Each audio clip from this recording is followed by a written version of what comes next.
Maintenant, nous allons donner la parole à notre troisième intervenant, Kevin Lasmy, qui est un infirmier de MSF qui travaille en néonatologie en Suède et il vient d'écrire sa thèse avec le Malaria Consortium. C'est l'objet de cet exposé qui s'intitule Qualité de la mise en œuvre des programmes de chimioprévention du paludisme saisonnier, études qualitatives explorant les perspectives des distributeurs communautaires et des parents aidants au Tchad et au Burkina Faso. Son exposé sera en français. Merci.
Chaque foyer distribuer donc les doses de médicaments de l'ASP et de l'AQ jour 1 en observation directe et de la modiakine donnée aux parents pour les jours 2 et 3 et les parents donc sont responsables de l'administration du traitement. Juste un petit point pour dire que MSF a été pionnier dans la mise en œuvre et la recherche opérationnelle autour de la CPS dès 2012 au Mali et au Tchad. Et donc, en 2012, la CPS, ça touchait 170 000 bénéficiaires dans ces deux pays. Aujourd'hui, en 2020, on est à 33 millions de bénéficiaires dans 13 pays. Vous voyez à droite la carte, toutes les zones d'implémentation de la CPS. Depuis juin 2022, l'OMS a étendu ses recommandations pour la CPS. Donc maintenant, il y a beaucoup de nouvelles zones géographiques qui vont pouvoir l'implémenter puisqu'il n'y a plus de restrictions de géographie. Tous les pays endémiques peuvent l'adopter désormais. Il y a des nouvelles approches aussi préventives possibles, ensemble avec le vaccin antipaludique, donc le RTSS. On a vu que la combinaison des deux interventions avait de bons effets. Donc voilà, dans ce cadre, avec une implémentation accrue des programmes de CPS, on s'est rendu compte qu'il y avait peu de recherches qui avaient été faites sur la qualité de la mise en œuvre des programmes de CPS, ou du moins pas faites de façon compréhensible.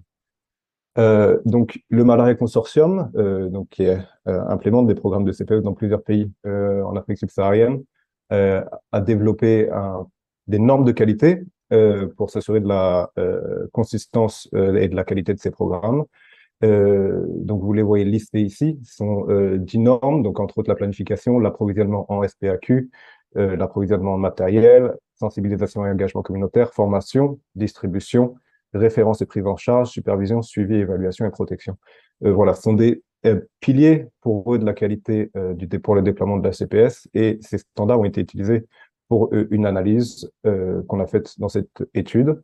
Donc, on voulait développer une meilleure compréhension de la qualité de la mise en œuvre des programmes des CPS et notamment des barrières à travers les perspectives des distributeurs communautaires et des parents tuteurs ou caregivers sur deux campagnes conduites au Tchad et au Burkina Faso en 2019. Et on s'attardait principalement sur les barrières à la qualité de l'implémentation de la CPS.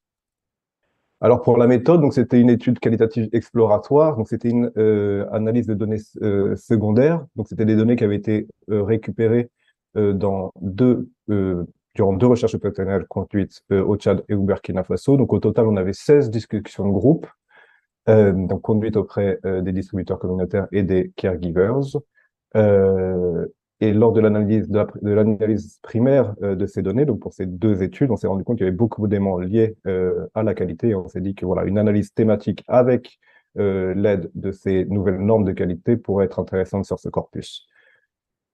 Donc, au niveau des résultats, on a identifié 8 sous-thèmes qui étaient liés à 3 normes de qualité. Donc, les 3 normes de la qualité, vous les voyez au-dessus, sont la planification, la sensibilisation et l'engagement communautaire et la distribution de la SPAQ.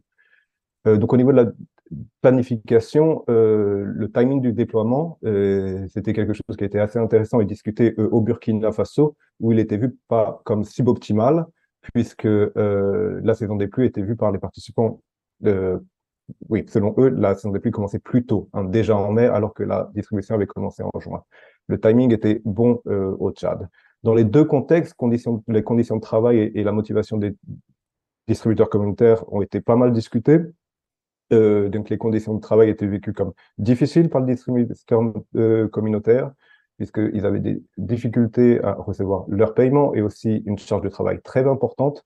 Par contre, aussi dans les deux contextes, ils étaient toujours motivés pour faire ce travail, puisqu'ils avaient vraiment l'impression de contribuer au bien-être de leur communauté. Au niveau de la sensibilisation et de l'engagement communautaire, on s'est rendu compte que l'acceptation et la compréhension de la CPS différaient dans les deux contextes. C'était plutôt bien compris dans la distribution conduite au Burkina Faso, alors que au Tchad, la différence entre intervention préventive et traitement curatif était mal comprise par les parents et les aidants, et même parfois par les distributeurs communautaires. Les effets indésirables étaient très discutés dans les deux contextes et posaient beaucoup de difficultés à accepter correctement l'intervention. Lié aussi aux effets indésirables, il y avait des inquiétudes et des rumeurs, notamment au Burkina Faso, où des rumeurs liées aux effets indésirables, sur le fait que ces effets indésirables étaient provoqués sciemment pour que les euh, parents aillent chercher des soins au niveau des centres de santé et qu'ils soient facturés. Euh, Au Tchad, c'était des rumeurs liées à l'infertilité qui, qui étaient les plus prégnantes. Donc, la prise en compte des rôles et responsabilités liées au genre dans les deux contextes, donc père et mère avec des rôles assez définis et similaires. Donc, les pères étaient vraiment des decision makers dans le cadre de l'intervention, de l'acceptation de l'intervention ou non, alors que les mères avaient un rôle d'administration du traitement.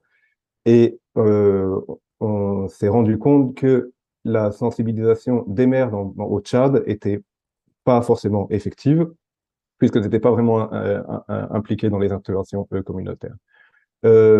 Au niveau de l'adhésion au traitement, dans les deux cas, on a observé des problèmes d'adhésion.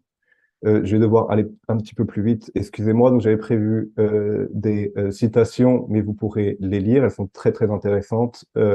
Donc voilà, on discutait voilà au niveau de la discussion, l'adhésion c'était vraiment quelque chose de difficile à contrôler. On voit que les rapports quantitatifs montrent que l'adhésion est bonne dans les deux campagnes. Pourtant, on a vu d'autres études, notamment des études qui s'intéressent à la pharmacodynamique et la pharmacocinétique de la modiakine, que l'adhésion à la CPS est peut-être parfois assez faible, jusqu'à moins de 20% pour le traitement complet, notamment au Niger.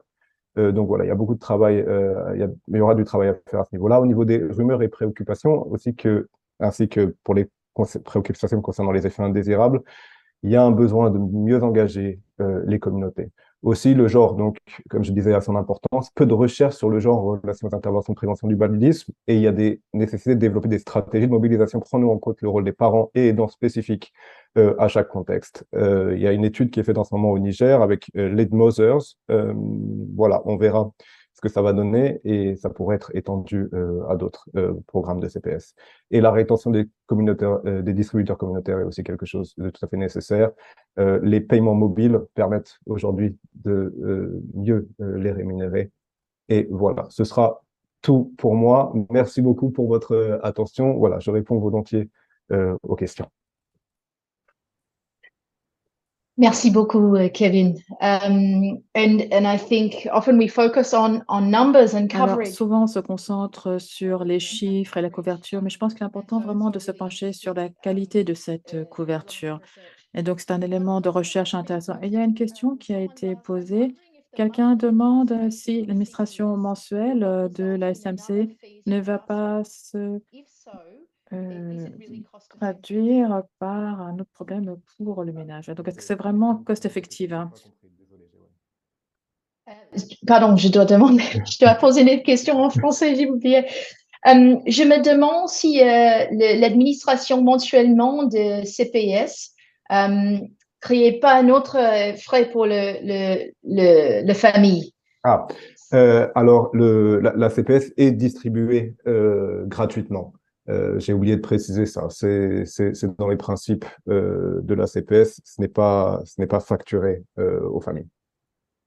OK. Et une deuxième question, comment vous pensez que c'est mieux travailler sur l'amélioration de l'adhésion, que c'est très clé pour le programme? Je pense effectivement, voilà, c'est l'un des points de discussion de cette étude, puisque aujourd'hui, les programmes des CPS, c'est vraiment une observation directe pour la première dose et les secondes et troisième doses sont laissées aux parents. Et effectivement, on voyait bien que dans l'étude, voilà, il y avait beaucoup de discussions, beaucoup d'incertitudes autour de cette adhésion. Certains parents disaient le faire, d'autres parents disaient garder le médicament pour eux-mêmes ou pour les voisins un peu plus tard dans, dans le mois pour se traiter.